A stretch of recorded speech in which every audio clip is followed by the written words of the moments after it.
नमामि अमित ज्ञान रूपम कृपालम अगम बोधदाता सुबुद्धि निधि विशालम क्षमाशील यति धीर गंभीर ज्ञानम धर्म कील दृढ़ धीर समधीर ध्यानम जगत त्राणकारी अघारी उदारम भगत प्राण रूपम दयागुण्य पारम नमो सद्गुरुं ज्ञानदाता सुस्वामी नमामि नमामि नमामि नमामि श्री सद्गुरु महाराज की।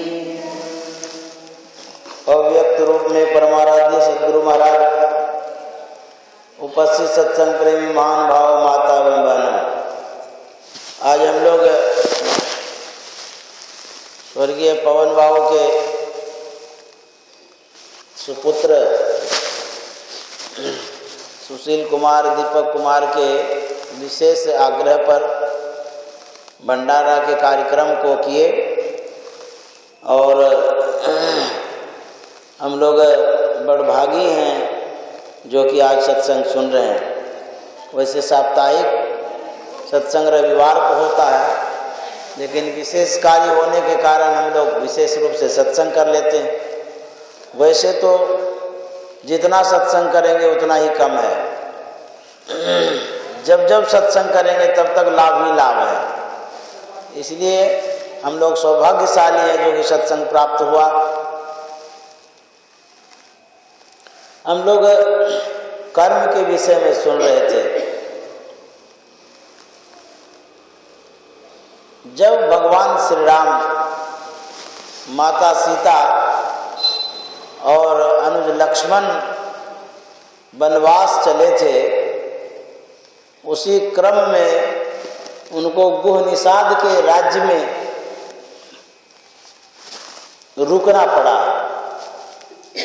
तो गुह निषाद विशेष आग्रह करता है कि मेरे राजभवन में आप रहिए जितना दिन रहना हो।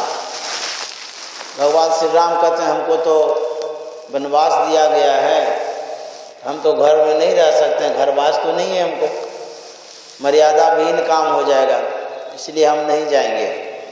गुह निषाद को बड़ा दुख हुआ कि भगवान श्री राम और भगवती सीता बड़े सुकोमल हैं, राजभवन में रहने वाले, राज सुख में जीवन यापन करने वाले आज कहाँ जंगल में रहेंगे। बड़ा दुख हुआ उनको। तो वो क्या करते हैं, उसी जंगल में पर्णकुटी बनाते हैं और पत्ते की सैया पर सोने के लिए व्यवस्था करते हैं। रात्रि में भगवान श्री राम, माता सीता विश्राम कर रहे थे। गुह निषाद और लक्ष्मण पहरा दे रहे थे, क्योंकि जंगल का स्थान है, हिंसक प्राणी कहीं कुछ किसी तरह का हानि ना पहुंचा दे, इसलिए वो पहरा दे रहे थे। रात में दो आदमी जब होते हैं तो आपस में बात होती है। गुह निषाद और लक्ष्मण दोनों वहाँ पर थे। गुह निषाद को देख करके बड़ा विषाद हो गया, दुख हुआ उसके मन में, ये कैकेयी ने ठीक नहीं किया, इनको इस तरह से नहीं करना चाहिए था। तो लक्ष्मण बड़ा ज्ञानी था। लक्ष्मण कहता है कि गुह निषाद आप ये क्या कहते हैं, कैकेयी को दोष देते हैं, काउन को सुख दुख कर दाता, निजकृत कर्म भोग सुनो भ्राता। कहते हे भाई, किसी को कोई सुख और दुख देने वाला नहीं है, ये अपने ही कर्मों के कारण सुख दुख होता है।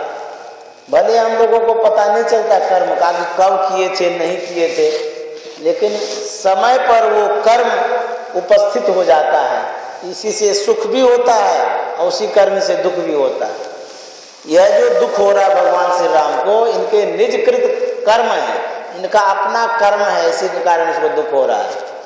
और हम लोगों को जो देख करके दुख, मन में दुख होता है, ये सब अज्ञानता है, मोह है, मोह के कारण हम लोग दुखी हो रहे हैं। इसलिए कहते हैं कर भला होवे भला करके भलाई देख ले, कर बुरा होवे बुरा करके बुराई देख। कहते भला करेंगे तो भला ही होगा, अब बुरा करेंगे तो बुरा ही होगा। एक महात्मा जी थे, वो भिक्षा वृत्ति से जीवन यापन करते थे। एक दिन वो भिक्षा मांगने के लिए गांव में जा रहे थे। जाते जाते एक बूढ़ी माता के घर पर चले गए। तो बूढ़ी माता बड़ी कर्कशा थी, किसी को कुछ देती नहीं थी। तो ये आवाज़ लगाते हैं भिक्षाम देही।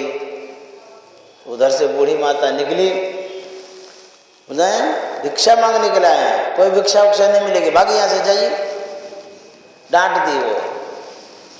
महात्मा जी के मन में हुआ कोई बात नहीं, डांट दिया तो क्या होगा, हम लोगों का धर्म है सह लेना, सह लेंगे। चुपचाप वहीं खड़े रहे।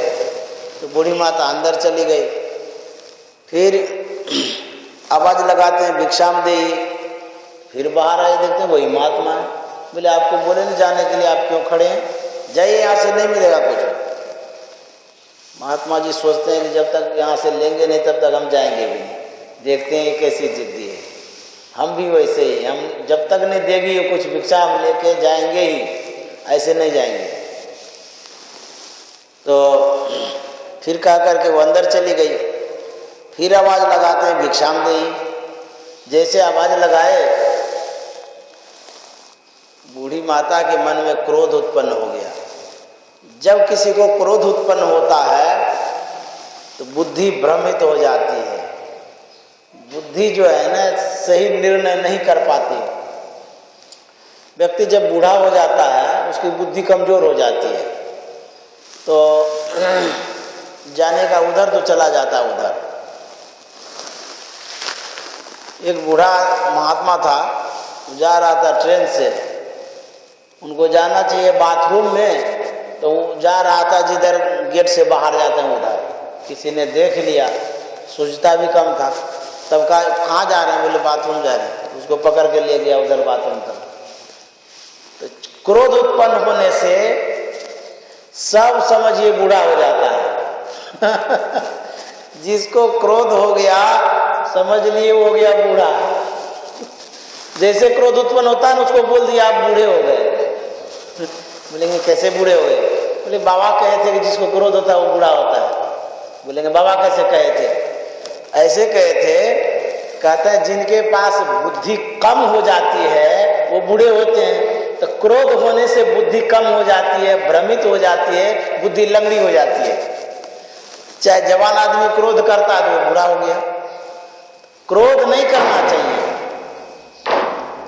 बुद्धि इतना अब लगा दो उसको, इतनी कमजोर हो जाती है कि हम सही निर्णय भी नहीं ले पाते हैं। माता जी गुस्सा गई, इतना क्रोध उत्पन्न हो गया, सोच नहीं रही कि क्या करें नहीं करें।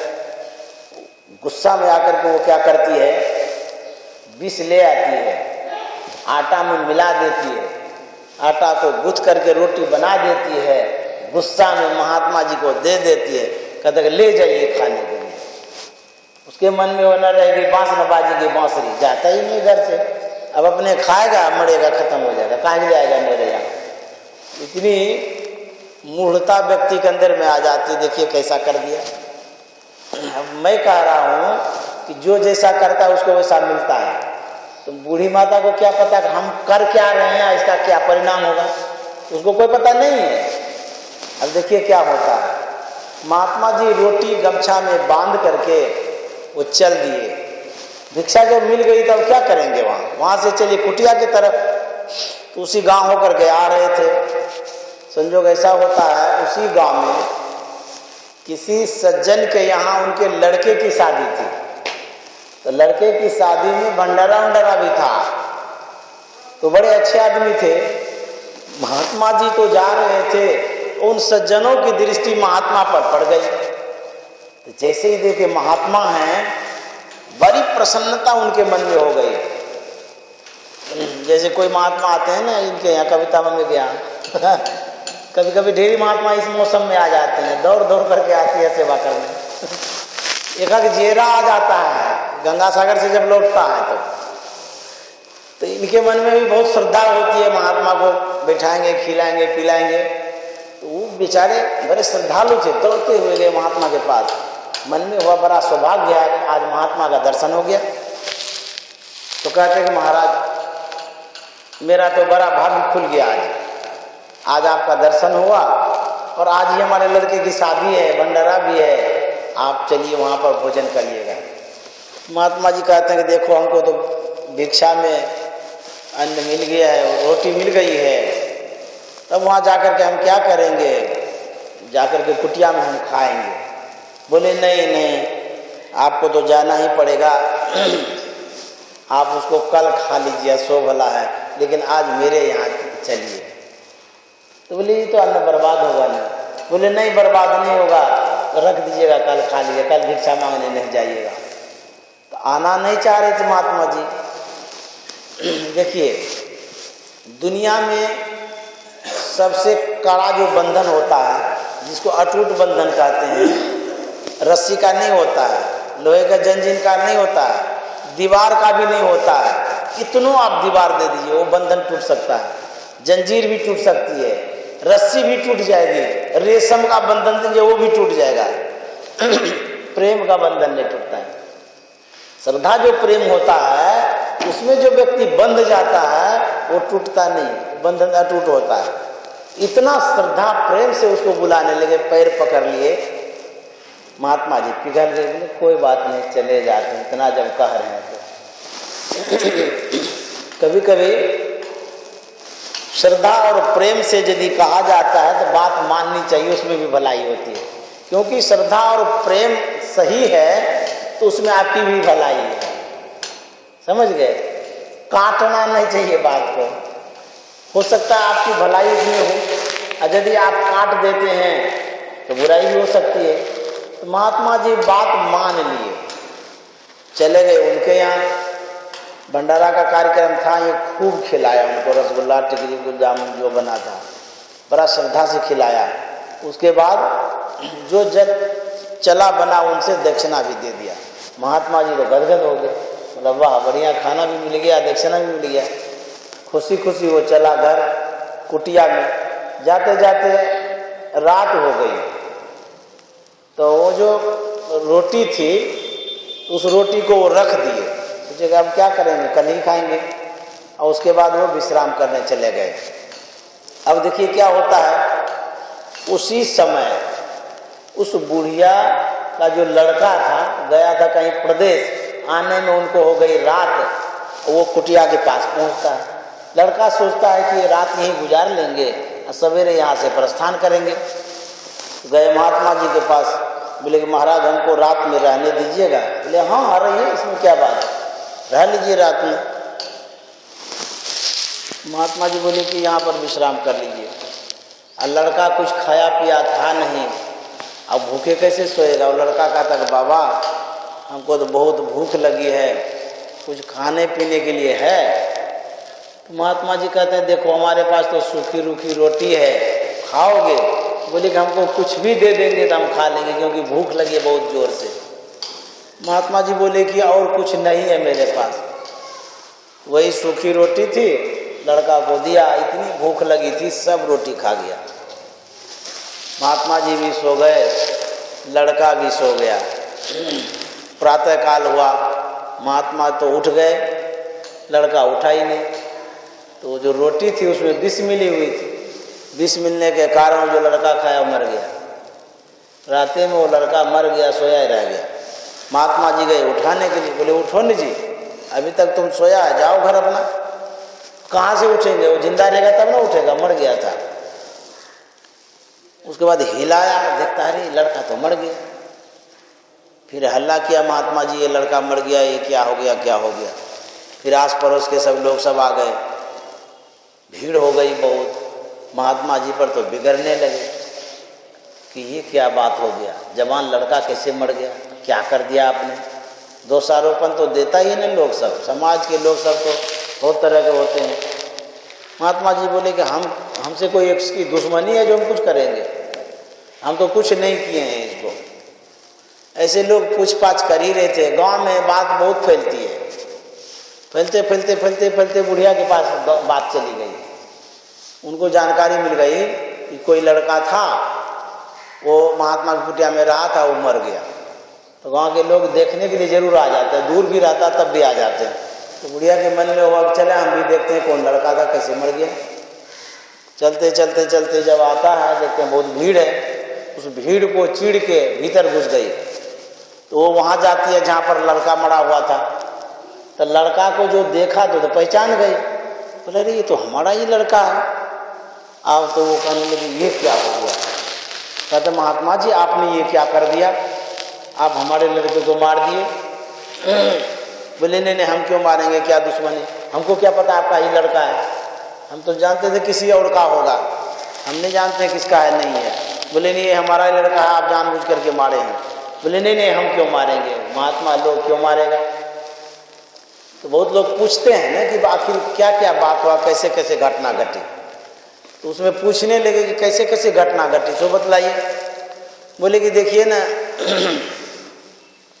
ये लड़का रात में आया, बोला रहने दीजिए रात हो गई है सवेरे जाएंगे। हम बोले रह जाओ। उसके बाद बोला कि हमको भूख लगी है, कुछ खाने के लिए दो। मेरे पास तो कुछ खाने होने के लिए नहीं था। देखिए न कल गए थे भिक्षा मांगने के लिए, यही माता जी रोटी बना के दी थी। तो रास्ते में तो कोई हमको खिला दिया, रोटी रह गई थी, वही रोटी इनको खाने के लिए दिए। उसके बाद हम भी सोए, ये भी सोया ही रह गया। बुढ़िया कहते क्या वही रोटी आप दिए थे खाने। बोले हाँ हम नहीं खाए थे। ये बोला हमको बहुत भूख लगी है तो हम क्या करते, वही रोटी खाने दिए, क्या हुआ।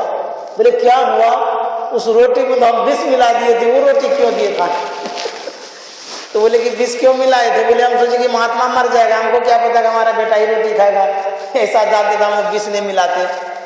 तो कहते कर भला होवे भला करके भला ये देख ले, कर बुरा होवे बुरा करके बुराई देख। देखिए सोचा था कि कोई दूसरा मर जाएगा, लेकिन गड्ढा तो खुदता अपने, गिरता भी है अपने। गिर गई ना बुढ़िया, अब पछताने लगी कि हम ये क्या कर दिए, ऐसा हमको नहीं करना चाहिए था, हम इसको दे दिए विष मिला करके। तब उसका अकल ठिकाने आया, अरे राम ऐसा होता है। तो संत महात्मा कहते हैं भले आप भला नहीं कर सकते हैं तो बुरा भी मत करिए, कुछ भी मत करिए।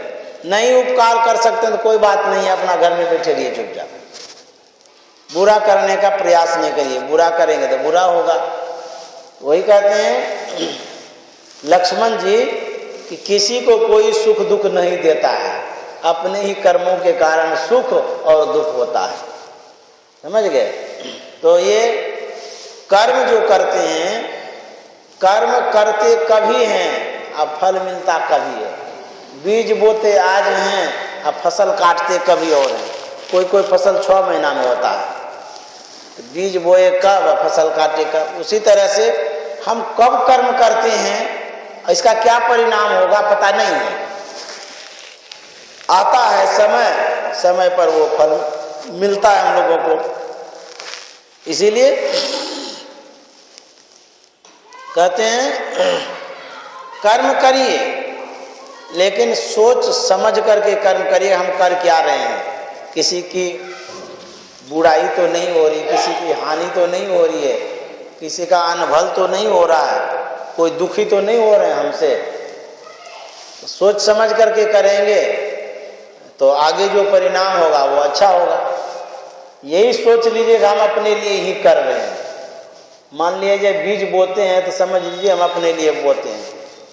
यदि आप सोचेंगे कि बबूल का गाछ बो देते हैं और जो कोई खेत में आएगा उसी को न गड़ेगा, तो बबूल का पेड़ आप बोएंगे तो कभी न कभी आप ही को गड़ेगा। आप खेत जाएंगे तो नहीं गड़ेगा। तो इसीलिए कहते हैं बोइए तो फल का पेड़ बोइए जो अच्छा हो।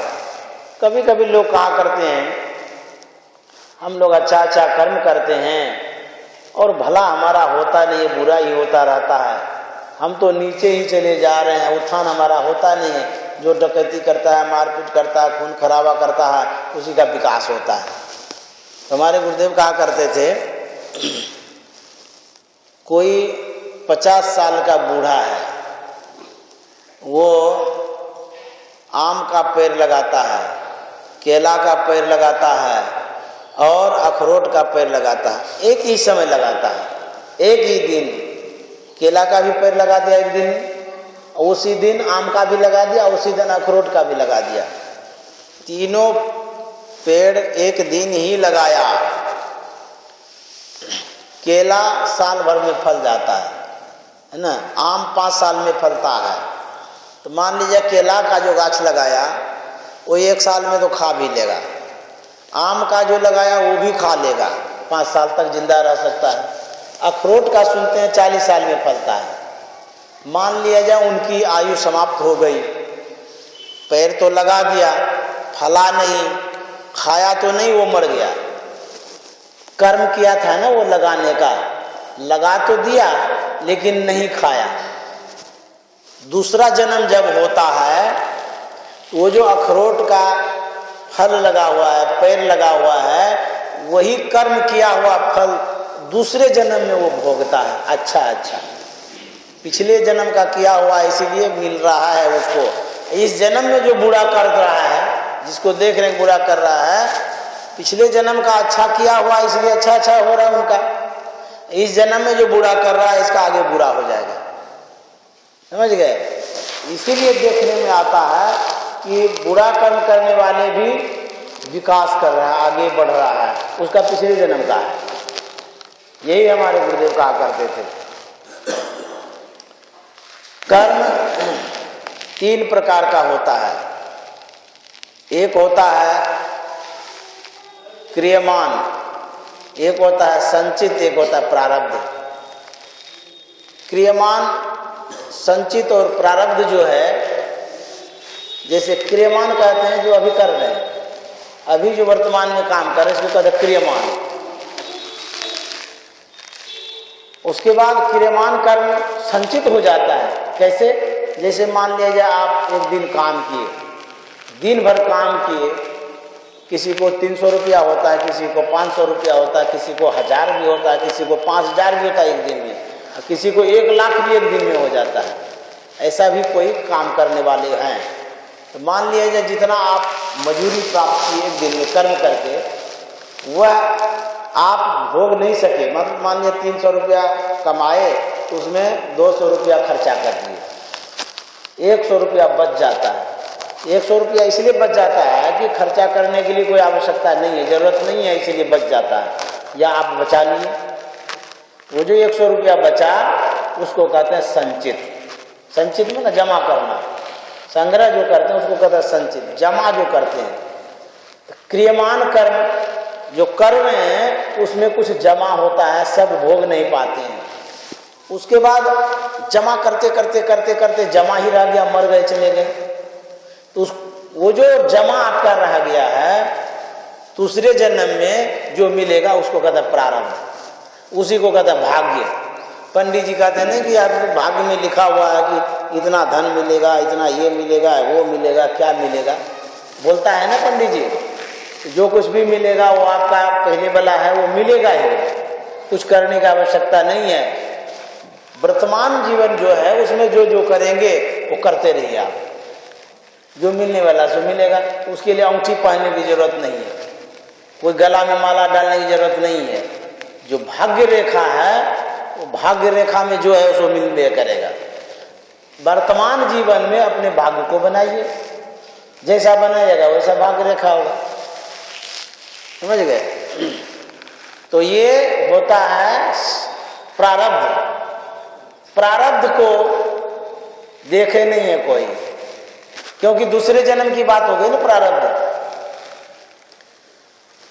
वर्तमान काल होता है, व्याकरण में पढ़े होंगे, एक भूत काल होता है, एक भविष्यत काल होता है।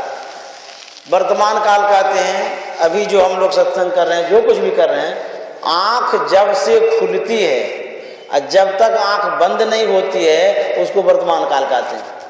अर्थात जब सो गए तब तो कोई काले नहीं है, तो चले गए, अब कहाँ गए कोई पता ही नहीं है, उसका कोई काल कूल कुछ नहीं होता है। जब तक आँख खुली है तभी तक काल होता है, तभी तक भाग्य रेखा होती है, तभी तक मंगल और शुभ सब होता है। सोने के बाद कोई पतरा उतरा नहीं है जगले में सब पतरा काम करता है।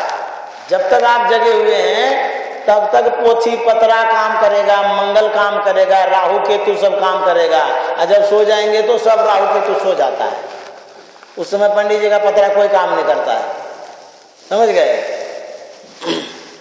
तो वर्तमान काल अभी जो काम करेंगे उसको कहते हैं वर्तमान काल। अब भूतकाल जो बीत गया, जो कल समय बीत गया उसको कहते हैं भूतकाल। जो बीते हुए बात को याद करता है उसको भूत पकड़ता है, समझ गए। जो कल बीत गया तो बीत गई सो बात गई, उसको खत्म कर दीजिए। उसके विषय में आपको सोचना ही नहीं है, कल क्या हुआ वो एकदम मत सोचिए, समझ गए। उसको कहता है भूतकाल। यदि सोचिएगा तो भूते पकड़ेगा, हाँ जब सोचिएगा उसी समय भूत पकड़ेगा। तो कल जो हो गई घटना सो घट नहीं गई, हो गए खत्म, भूतकाल चला गया। उसका जो भविष्यत काल है, भविष्यत काल कहते हैं जो भविष्य में होने वाला है, अज्ञात है वो, हम नहीं जानते क्या होने वाला है। जो होने वाला है उसको हम नहीं जानते हैं, तो भविष्य को भी नहीं सोचना है, क्या होगा नहीं होगा आपको क्या पता है। बहुत आदमी ऐसे होते हैं भविष्य के लिए रात दिन चिंता करते रहते हैं। पंडित जी के पास जाते हैं, ब्राह्मण के पास जाते हैं, तीर्थों में जाते हैं, धामों में जाते हैं, हमारे भविष्य में कहाँ खजाना लिखा है बता दीजिए। अब बुझिए तो उसके भविष्य में क्या है कौन जानता है, कोई नहीं जानता है। यदि जानते होंगे तो संत महात्मा जानते होंगे, आप नहीं जानते हैं भविष्य में क्या होगा, पंडित जी भी नहीं जानता है। आपको झूठों को से कुछ बतला देता है, पीपल गाछ में पानी डालिए, पिपरी को चीनी खिलाइए, ये सब जो करवाते रहता है कि आपको खजाना मिल जाएगा, धन मिल जाएगा, आपका राहु केतु ग्रह ठीक हो जाएगा। उसको भी पता नहीं है कि राहु केतु क्या होता है। हम आपसे पूछते हैं, राहु को देखें, केतु को कोई देखें, शनि भगवान को कोई देखें, कोई नहीं देखें, ये सब बनाया हुआ है सब बात। यदि आप मंगल चाहते हैं तो मंगल मूर्ति सदगुरु मिलमय सर्वाधार मंगलमय मंगल करण बिनवो बारंबार। अरे मंगल करने वाले संत सदगुरु हैं, आप उनको याद करिए, मंगल ही मंगल होगा। शुभ चाहते हैं ना, शुभ चाहते हैं तो सदगुरु के शरण में जाइए, उनको याद करिए सुबह सुबह। कोई भी मुहूर्त संत सदगुरु का नाम ले लीजिए, सब मुहूर्ते मुहूर्त। शादी करना हो तब भी, श्राद्ध करना हो तब भी, घर का उद्घाटन करना हो तब भी सदगुरु का नाम ले लीजिए, मंगल मंगल। कहते हैं कि बिना उद्घाटन किए नहीं जाना चाहिए घर में, नहीं बोलते हैं भूत हो जाएगा या कुछ हो जाएगा, अनबल हो जाएगा, कुछ से कुछ हो जाएगा, सोचते रहते हैं ना। हम नया मकान बनाए हुए तक उद्घाटन नहीं किए। अब मंगल तो होता ही नहीं, सब तो मंगल ही होता है। कितना बढ़िया भंडारा होता है, सत्संग होता है, सब मंगल मंगल है। ये सब लोगों को जब पैसा ढेर होता है ना तो खर्चा करने का कुछ न कुछ नुक्सान निकलना चाहिए ना। 1-2 लाख रुपया खर्चा हो जाता है तो कहता हाँ हमारा मंगल हो गया। तो जिसके पास पैसा है वो खर्चा करता, हमारे पास अभी पैसे नहीं आए, हम कहाँ से मुहूर्त निकालेंगे। उद्घाटन अभी तक हो भी नहीं किया है, सब काम हो रहा है।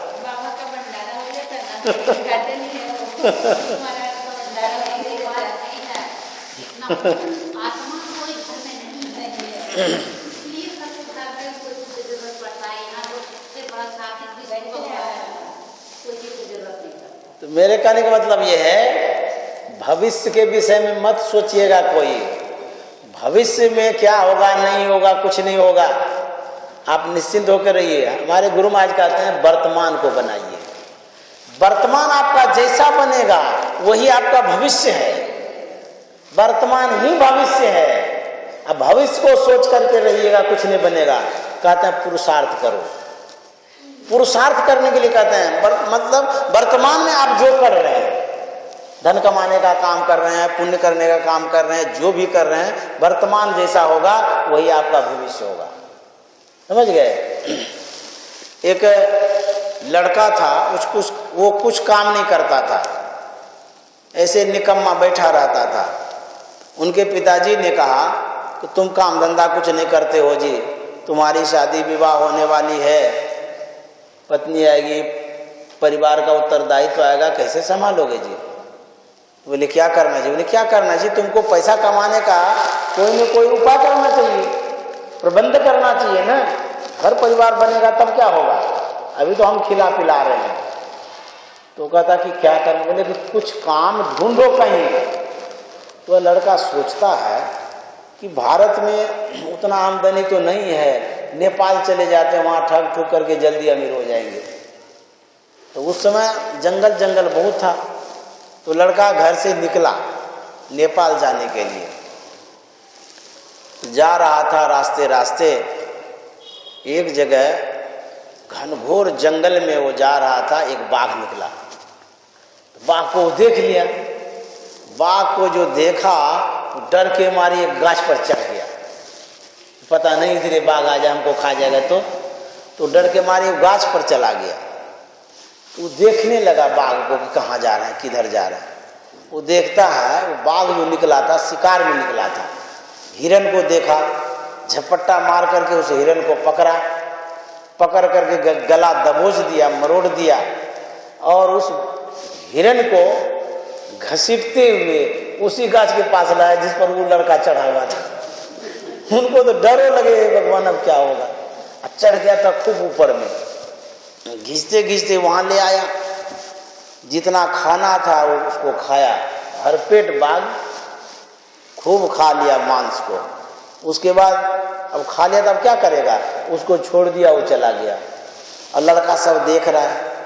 वहीं पर एक मांद था, उस मांद में लंगड़ा सियार था, पैर टूट गया था उसका। तो मांद के पास ही वो खा रहा था मांस। छोड़ के जब चला गया तो लंगड़ा सियार देखता है कि यहाँ मांस आ गया। तो वो किसी तरह से इन प्रकार किसी तरह से वो निकलता है, मांस के पास जाता है, वो भी खाने लगा।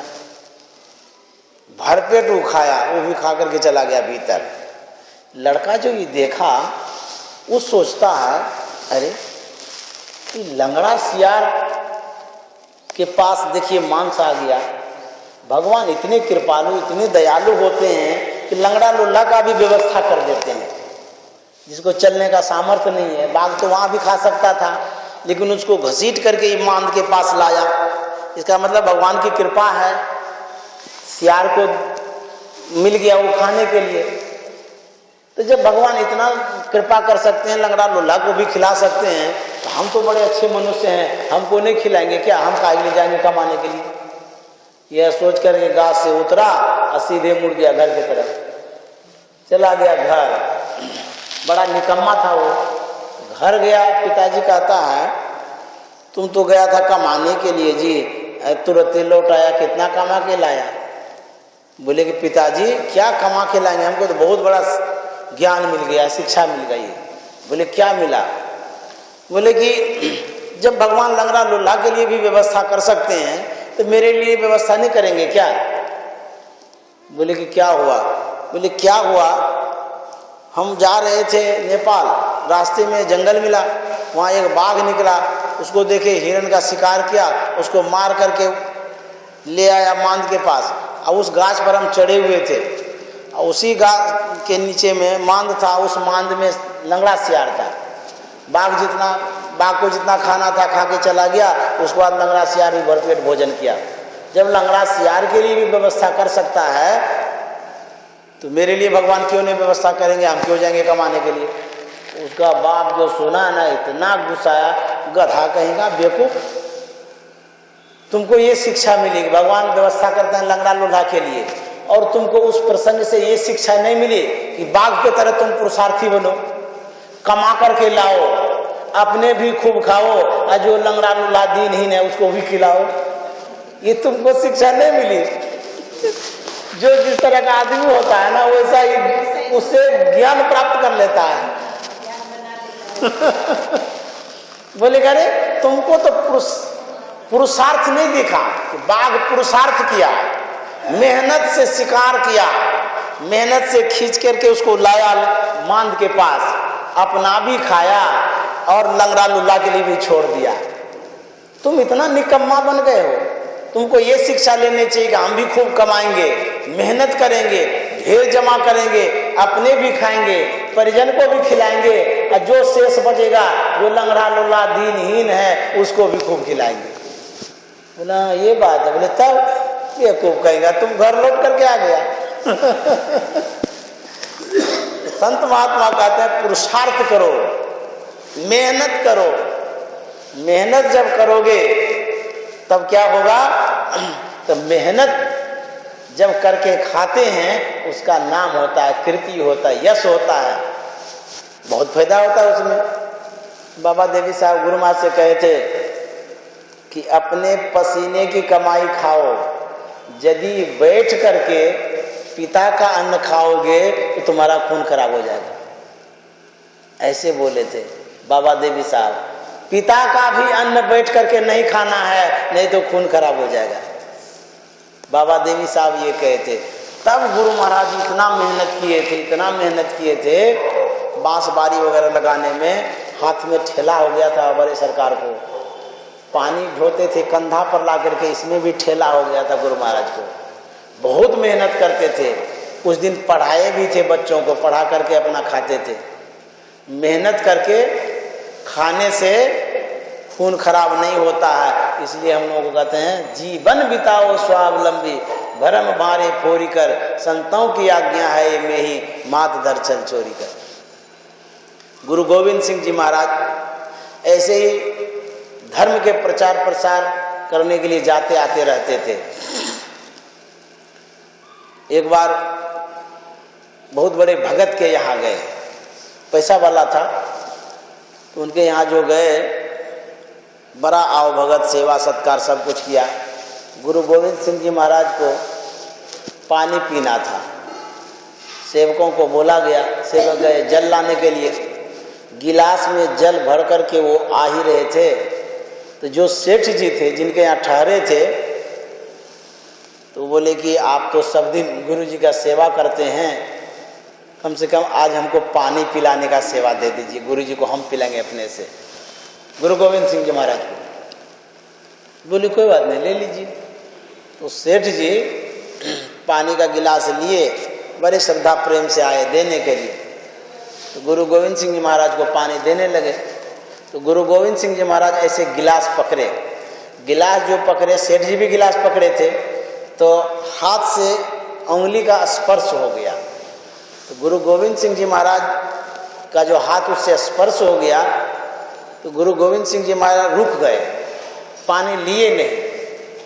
तो गुरु गोविंद सिंह जी महाराज कहते हैं, अरे आपकी उंगली इतनी कोमल है, इतना सॉफ्ट है, तो इतना कोमल हाथ, इतना सॉफ्ट हाथ उसी का हो सकता है जो कभी कुछ काम नहीं करता है।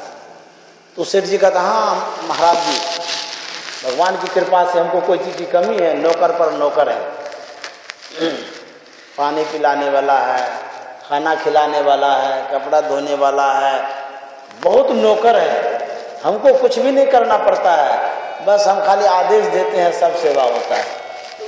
गुरु गोविंद सिंह महाराज गिलास छोड़ दिए, बोले ऐसे निकम्मे आदमी के हाथ से हम पानी नहीं पिएंगे।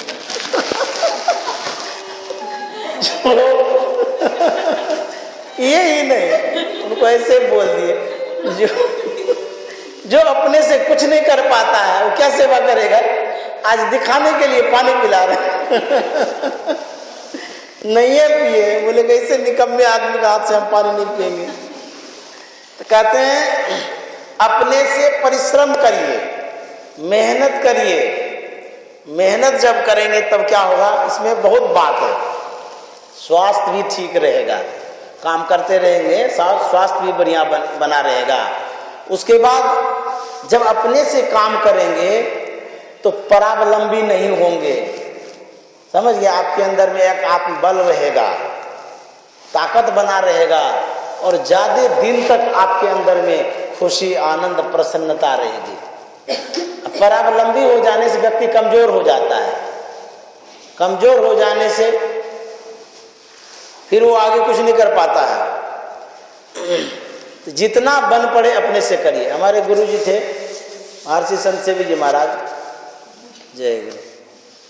जब तक शरीर में वो रहे, हम देखते थे कि अपने से कपड़ा धोते थे, धो करके अपने से जितना होता था निचोड़ते थे, निचोड़ करके बाल्टी में रख देते थे। तब हम लोग जाते थे, बाल्टी ले आते थे, फिर उसमें सरफ लगा के फिर से धोते थे। अपने से इतना काम करते थे, कपड़ा धोने का काम। जितना बन पड़ता था उनसे अपने से करते थे। तो संत महात्मा ये कहते हैं कि जितना बन पड़े अपने से सेवा करते रहिए, अपने से मेहनत करते रहिए, चलते फिरते रहेंगे तो ठीक रहेगा। बहुत आदमी ऐसा होता है, हमको कौन चीज़ की कमी है जो हम ये करेंगे, हम क्यों झाड़ू देंगे। अरे झाड़ू देंगे ना, एक्सरसाइज होता है झाड़ू देने, मतलब हम आश्रम में देने के लिए नहीं कह रहे हैं। ये नहीं कहिएगा बाबा सिखाते हैं कि आश्रम में झाड़ू देने के लिए, आश्रम में मत दीजिए, अपने घर में। समझ गए, अपने घर में ऐसे ही दीजिए झाड़ू, तो हाथ का एक्सरसाइज होगा, कमर का एक्सरसाइज होगा। रामदेव बाबा के यहाँ जाइएगा तब देखिए कितना सिखाता है।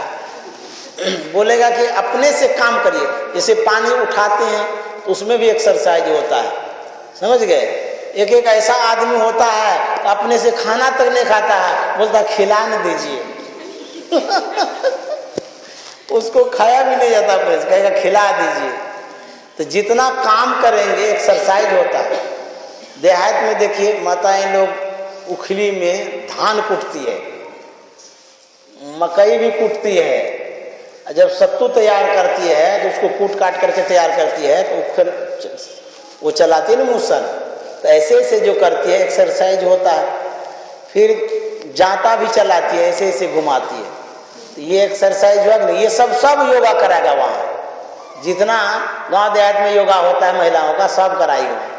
उसके बाद वो कहेगा कि पहले महिलाएं सब मट्ठा निकालती थी ऐसे ऐसे दूह करके, मेरी माँ भी निकालती थी। हमको गाय थी, माँ क्या करती थी, दही तैयार करती थी, अब भोरे गोबर से लीप उप करके बर्तन में वो छिटका रहता था, ऐसे ऐसे करती रहती थी रोज। अब मुझे ऐसे ऐसे करेंगे तो एक्सरसाइज होगा ना, फैट कम होगा, इसका ये मजबूत हो जाएगा, खून संचालित होगा। तो काम करने का मतलब ये है कि आपका शरीर भी एक्टिव रहता है, ये होता है काम करने का मतलब। इसीलिए बाबा देवी साहब कहेंगे होंगे कि बैठे रहोगे तो खून खराब हो जाएगा, तो खून खराब होने का मतलब तबीयत खराब हो जाएगी।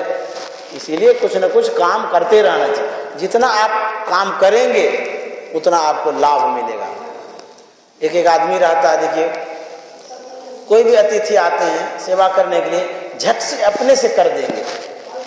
कुर्सी देना है फट से दे देंगे, पानी देना है फट से दे देंगे। कहेंगे अरे आप क्यों करते हैं? नहीं क्यों नहीं करेंगे, हमारे यहाँ आप आए, हमारा सौभाग्य है। तो जितना सेवा करते हैं उसमें भी फल मिलता है। समझ गए? तो यहाँ नहीं, घर में करिए, जहाँ मौका मिले वहाँ करिए। समझ गए? जितना आप करेंगे काम उतना आपको फायदा होगा। गांव देहात के लोग माथा पर बोझा लेकर के जाते हैं, जानते हैं सिरासन उसको करना नहीं पड़ता है, सिरासन का फल उसको मिल जाता है। इसमें जो वजन देते हैं इसमें आसन होता है, मस्तिष्क का आसन होता है। समझ गए? बहुत आदमी नजर मारते हैं, बहुत तरह से मारते हैं, कोई गलत दृष्टि से मारते हैं, कोई सही दृष्टि मारते हैं। कहते हैं नजर ऐसे जो करते हैं उसमें भी एक्सरसाइज आंख का होता है। मारिए किसी को नहीं, अपने करिए ऐसे ऐसे। अपने से आंख का एक्सरसाइज ऊपर करिए, नीचे करिए, दाएं करिए, बाएं करिए, आंख का हो जाएगा। हाथ से कुछ ऐसा ऐसा काम करिए कि पूरा हो। पैर से करिए, चलिए फिरिए, कम से कम सप्ताह में एक बार यहाँ आ जाइए घर से। इतना तो वॉकिंग करिए। सप्ताह में भी नहीं आते हैं तो फिर क्या होगा? तो चलना फिरना भी क्या करिए। कहते ये सब कर्म है शरीर के लिए, एक कर्म होता है मन के लिए, एक कर्म होता है आत्मा के लिए। समझे? शरीर स्वस्थ रहना जरूरी है, उसके मन को भी स्वस्थ रखना जरूरी है और आत्मा को भी स्वस्थ रखना जरूरी है। समझ गए? इस तरह से जब करेंगे तब आपको बहुत लाभ होगा, फायदा होगा। तो हम लोग जो कुछ करते हैं उसमें बहुत तरह का लाभ होता है। गुरु की सेवा यदि करते हैं गुरु की कृपा भी होती है। आश्रम में जो कुछ भी करते हैं उसमें आपके शरीर में भी लाभ होता है और गुरु की कृपा भी होती है। सब तरह का लाभ होता है। इसलिए हम लोग को जहाँ मौका मिले, जैसे मिले, करना चाहिए। तो हम लोग कह रहे थे भविष्य की चिंता नहीं करनी चाहिए। तो कोई नहीं करेंगे, जो सुन रहे हैं टेंशन फ्री रहिए। भविष्य में क्या होगा सोचिए नहीं। भविष्य को यदि बनाना चाहते हैं, भविष्य में कुछ चाहते हैं तो वर्तमान में बनाइए, करिए। क्या करना है? जैसे विद्यार्थी है, जब से आंख खुलती है और जब तक आंख बंद नहीं तो उसको खूब पढ़ना चाहिए। देखिए भविष्य बनता ही नहीं। ये नहीं सोचना चाहिए कि हमारे भाग्य में लिखा है आइए BA MA हो जाएंगे। घर में बैठे रहिए, कैसे आइए BA MA हो जाएंगे? बैठे रहने से कुछ नहीं होता है। मेहनत करिए, मेहनत करेंगे तब होगा। एक विद्यार्थी सब कहता पता नहीं कैसे होगा, क्या होगा। अरे भगवान के भरोसे क्यों रहते हैं? आप काम करिए, मेहनत करिए, भगवान आपको दे देगा। एक थे विनोबा भावे, संत विनोबा बाबा के नाम सुने होंगे। वो जमीन अनुदान में लेते थे, गरीबों को देते थे। विनोबा भावे, समझ गए? बहुत जगह गरीबों को जमीन दिए, तो दान में लेते थे जमीन, मांगते थे भिक्षा में, हमको जमीन दीजिए। वो जमीन गरीबों को देते जिसको जमीन नहीं होती थी। उनकी एक वाणी है, वो कहते थे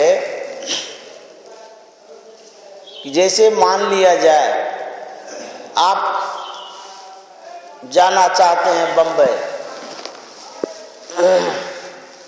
तो जो ट्रेन बम्बई जाती है उस ट्रेन में नहीं चढ़ करके जो ट्रेन दिल्ली जाती है उसमें आप चढ़ गए और भगवान से कहते हे भगवान हमको सकुशल बम्बई पहुंचा दीजिए, तो होगा ऐसा? विनोबा बाबा कहते थे ये भगवान नहीं सुनते हैं, रास्ता ही गलत है, ट्रेन ही गलत है, भगवान कुछ भी नहीं सुनेंगे। भगवान कैसे सुनेंगे? वो तो दिल्ली जाएगी ट्रेन। अब भगवान से प्रार्थना करते रहिए, कुछ भी नहीं होगा। कहते ये भगवान कतई नहीं सुनेंगे। जो ट्रेन बम्बई जा रही है उसमें आप चढ़िए, भगवान से प्रार्थना करिए भगवान हमको सकुशल बम्बई पहुंचा दीजिए, उसमें भगवान सकुशल बम्बई पहुंचा देंगे। वो भगवान सुनते हैं। तो वो कहते थे सबकी प्रार्थना भगवान नहीं सुनते हैं, जो इस तरह के लोग होते हैं उनकी भगवान सुनते हैं। जहां आपको जाना है उसी गाड़ी पर आप चढ़े हैं, तब भगवान प्रार्थना आपकी सुनेंगे, नहीं तो नहीं सुनेंगे। समझ गए? इसीलिए कहते हैं कि हम कर्म करते हैं, लेकिन जिस कर्म के करने में हमारी भलाई होगी उस कर्म को करते रहिए और भगवान से प्रार्थना करिए। देखिए भगवान सहयोग करेंगे, मदद करेंगे, हेल्प मिलेगा। एक राजा साहब थे, उनके राज्य में बहुत जमाई बाबू आते जाते रहते थे। तो जमाई बाबू आते हैं तो जल्दी जाते नहीं हैं, मेहमानी बहुत होती है ना, बड़ा आदर सत्कार सम्मान होता है, तो जाना नहीं चाहते हैं। तो राजा साहब कहते हैं कि मेरे राज्य में बहुत मेहमान आते हैं, बहुत जमाई बाबू आते हैं, जाना ही नहीं चाहता। मंत्री से कहा था कि मंत्री जी जितने जमाई बाबू हैं सबको फांसी हम दे देंगे, नहीं रहेगी बांस न बाजेगी बांसुरी, ऐसा करो सबके लिए फांसी तैयार कर, फांसी का फंदा तैयार करवाओ। बोले जो आज्ञा हो। आज्ञा हो गई मंत्री को। तो मंत्री जी गए, जो फंदा तैयार करता है उनको बोलने के लिए, बोले कि इतना फांसी का फंदा तैयार करो, एक जो फांसी का फंदा होगा वो सोने का होगा। समझ गए? बोले ठीक है। तैयार करने वाला सब तैयार कर दिया। जब तैयार हो गया तो मंत्री जी ले गए उनको, बोले कि अब तैयार हो गया फांसी का फंदा, ये लीजिए, अब दीजिए फांसी सबको।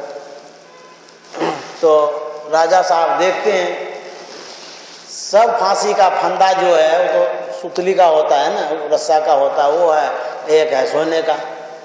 तो राजा साहब पूछते हैं कि सब तो फांसी का फंदा है, जूट का धागा का है, एक सोने का क्यों है?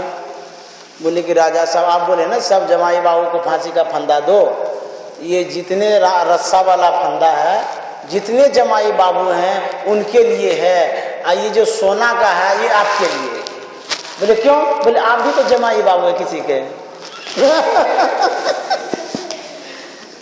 सब जमाई बाबू में तो आप भी जमाई बाबू हैं।